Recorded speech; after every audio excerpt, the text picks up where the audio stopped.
বৃন্দাবনের আকাশ সেদিন অদ্ভুত নীরব ছিল। কদম গাছের পাতায় হাওয়া লাগলেই যে সুর বাজে, সেদিন সেই সুরও যেন থেমে গিয়েছিল। মনে হচ্ছিল পুরো পৃথিবী অপেক্ষা করছে।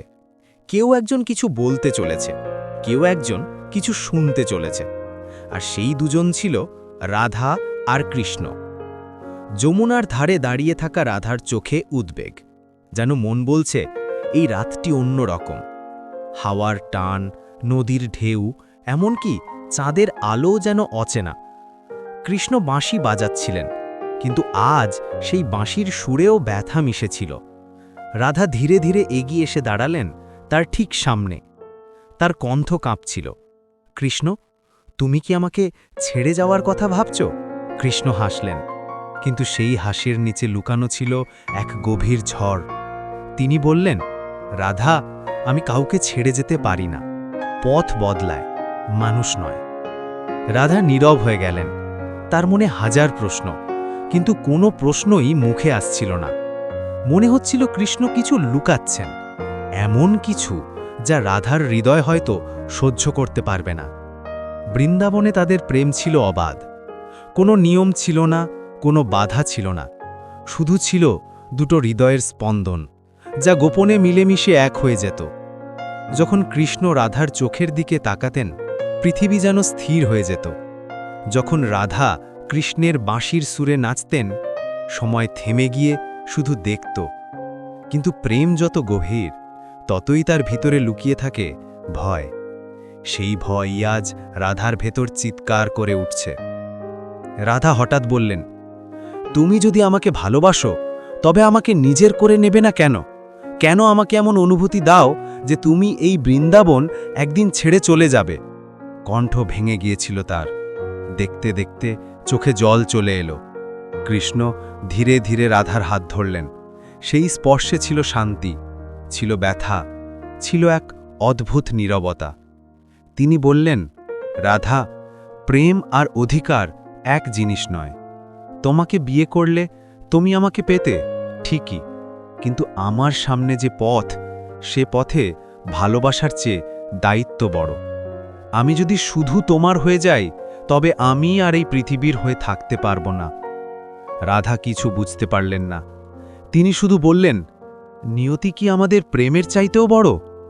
কৃষ্ণ উত্তর দিলেন, প্রেম বড় রাধা, কিন্তু নিয়তি কখনো কখনো তাকে আলাদা পথ দেখিয়ে দেয়।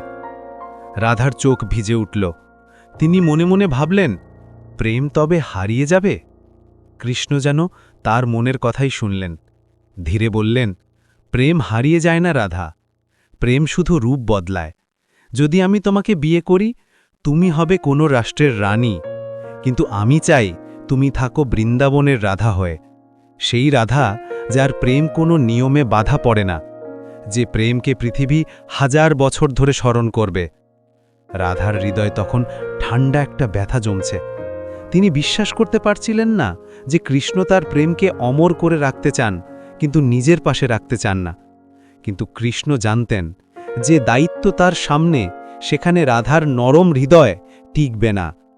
যুদ্ধ, রাজনীতি, ষড়যন্ত্র, সেই কঠিন পৃথিবীতে রাধা হারিয়ে যেতেন, আর কৃষ্ণ নিজের প্রেমকে কখনো ভেঙে যেতে দিতে চাননি। রাধা সেই রাতে শেষবারের মতো কৃষ্ণকে জিজ্ঞাসা করলেন, আমাদের প্রেম তাহলে কি হবে কৃষ্ণ? কি রেখে যাবে আমাদের জন্য? কৃষ্ণ রাধার মুখ স্পর্শ করে ফিসফিসিয়ে বললেন, আমাদের প্রেম কোনো ঘর বাঁধার জন্য নয় রাধা, আমাদের প্রেম পৃথিবীকে প্রেম মানে কি তা বোঝানোর জন্য। তুমি আমার হৃদয়, কিন্তু আমি পৃথিবীর। রাধার চোখের জল ঝরে পড়ল। তিনি মাথা নিচু করে দাঁড়িয়ে রইলেন। সেই মুহূর্তে যেন বৃন্দাবনের প্রতিটি গাছ, প্রতিটি ফুল, এমনকি যমুনার ঢেউও তার সঙ্গে কাঁদছিল। কৃষ্ণ নীরব ছিলেন, তার চোখেও জল জমেছিল, কিন্তু তিনি ফিরলেন না। তিনি জানতেন বিচ্ছেদ হতে পারে পথের, কিন্তু প্রেমের নয়।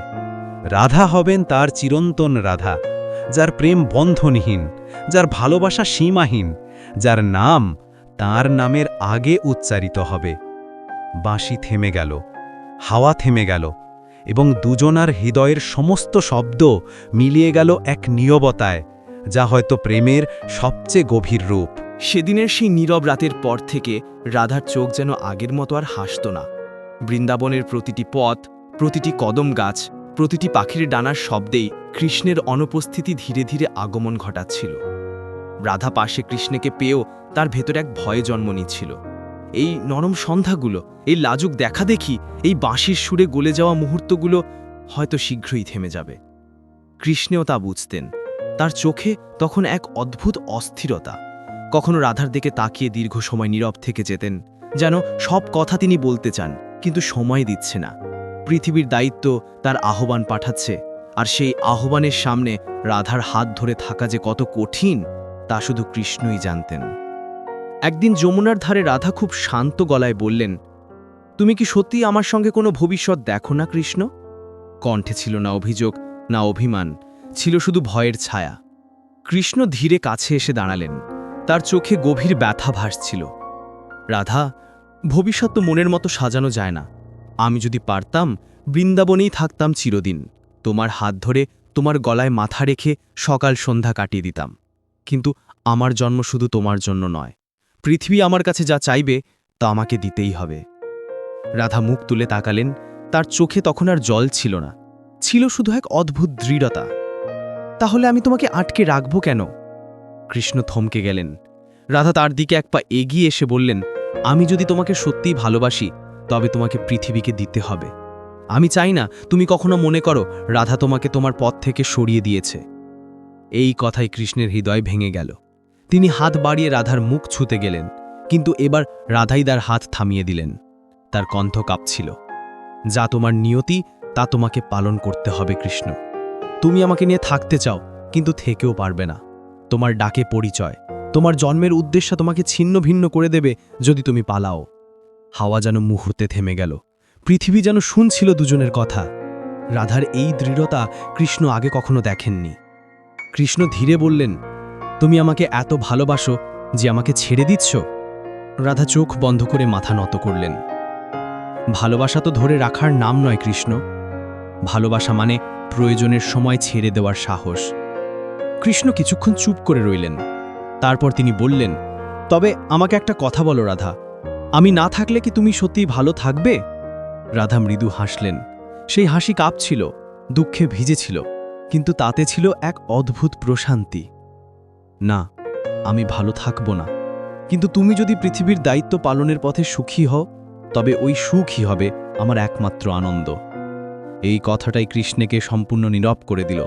তিনি কখনো ভাবেননি রাধার প্রেম এত বিশুদ্ধ, এত ত্যাগী, এত নির্মল হতে পারে। রাত্রি নেমে এলো। বৃন্দাবনের বাতাস হঠাৎ থমকে গিয়ে পড়ল। সেই রাতে কৃষ্ণ বুঝলেন, এখন সময় এসেছে। যেদিনের ভয় রাধার ছিল সেই দিন সত্যিই এসে গেছে। কৃষ্ণের দেহে তখন অস্থিরতা, কিন্তু চোখে জল। তিনি শেষবারের মতো বাঁশিটা হাতে তুলে নিলেন। রাধা জানতেন এই বাঁশির সুর পৃথিবী শেষবার শুনতে যাচ্ছে বৃন্দাবনের আকাশে। কৃষ্ণ ধীরে বাঁশি বাজালেন। সুর ছিল যেন অশ্রুর মতো নরম, যন্ত্রণার মতো গভীর, আর স্মৃতির মতো অসীম। রাধা সেই সুর শুনে আর দাঁড়িয়ে থাকতে পারলেন না। তিনি কৃষ্ণের বুকে মুখ লুকিয়ে কান্না ভেঙে পড়লেন। কৃষ্ণ তার চুলে হাত রাখলেন, কিন্তু কিছুই বললেন না, কারণ শব্দে তার ব্যথা প্রকাশ করার ক্ষমতা ছিল না। রাধা কাঁদতে কাঁদতে বললেন, একটা কথা বলো কৃষ্ণ, তুমি কি কখনো চেয়েছিলে আমাকে বিয়ে করতে? কৃষ্ণের চোখ বেয়ে জল গড়িয়ে পড়ল। তিনি ফিসফিস করে বললেন, রাধা, আমি যতবার শ্বাস নিয়েছি ততবার ভেবেছি। রাধার শরীর কেঁপে উঠল। কৃষ্ণ বললেন, কিন্তু তোমাকে পৃথিবীর দায়িত্বের কষ্টে ফেলব এই সাহস আমার কখনো হয়নি। রাধা শুধু এতটুকুই বললেন, বুঝেছি, প্রেম কখনো কখনো দূরত্বের পথ বেছে নেয়। শেষ মুহূর্ত এসে গেল। রাধা তার বাম হাত বাড়িয়ে দিলেন। কৃষ্ণ ধীরে তার হাত ধরলেন। দুজন বুঝে গিয়েছিল এ হাত ধরা আজ শেষবারের মতো। রাধা চোখ ভিজিয়ে বললেন, আমাকে ভুলে যেও না কৃষ্ণ। কৃষ্ণ মাথা নেড়ে বললেন, তোমাকে ভুলে থাকব এই ক্ষমতা কি আমার আছে রাধা? তুমি তো আমার শ্বাস। শ্বাসকে ভুলে থাকা যায়? চাঁদ তখন সাদা আলো ছড়িয়ে দুজনকে ঢেকে রেখেছিল। বাঁশি ধীরে হাত থেকে পড়ে গেল। কৃষ্ণ পেছিয়ে এক পা দু পা এগোলেন। রাধা কিছু বললেন না, শুধু চেয়ে রইলেন। কৃষ্ণ যাচ্ছিলেন, কিন্তু প্রতিটি পদক্ষেপ যেন তার হৃদভঙ্গের শব্দ হয়ে বাজছিল। রাধা দাঁড়িয়েছিলেন, স্থির জমে থাকা অশ্রু ভেজা বাতাসে। যখন কৃষ্ণ আর দূরে চলে গেলেন তখন রাধা ফিস ফিস করে বললেন, যেখানে যাবে আমার প্রেম যেন তোমাকে কখনো একা না রাখে। এটাই ছিল রাধার আশীর্বাদ, এটাই ছিল তার শেষ দাবি, এটাই ছিল তার সবচেয়ে বড় ত্যাগ। কৃষ্ণ সেই রাতে বৃন্দাবন ছেড়ে গেলেন, কিন্তু রাধাকে রেখে যাননি। তার হৃদয়ের সবচেয়ে গভীর কোণে রাধা রয়ে গেলেন, এবং পৃথিবী জানিল যে প্রেম বিয়ে ছাড়া এত অমর হতে পারে, সেই প্রেমের নাম শুধু রাধা কৃষ্ণ। এই তো অজানা সত্য, প্রেম হারায় না, শুধু রূপ বদলায়। মিলন হয় না, তবু দুটোর হৃদয় সারা জীবন বাধা থাকে। এই কারণেই রাধাকৃষ্ণের প্রেমের আগে বিয়ে ছোট হয়ে যায়। প্রেমের এই গল্পটা যদি তোমার হৃদয় ছুঁয়ে যায় তাহলে একটা লাইক দিও আর কমেন্টে জানাও তোমার অনুভূতি। সামনে আরও অনেক এমন ভালোবাসার গল্প আসছে, তাই সাবস্ক্রাইব করে পাশে থেকেও আমাদের অদ্ভুত প্রেম পরিবারে।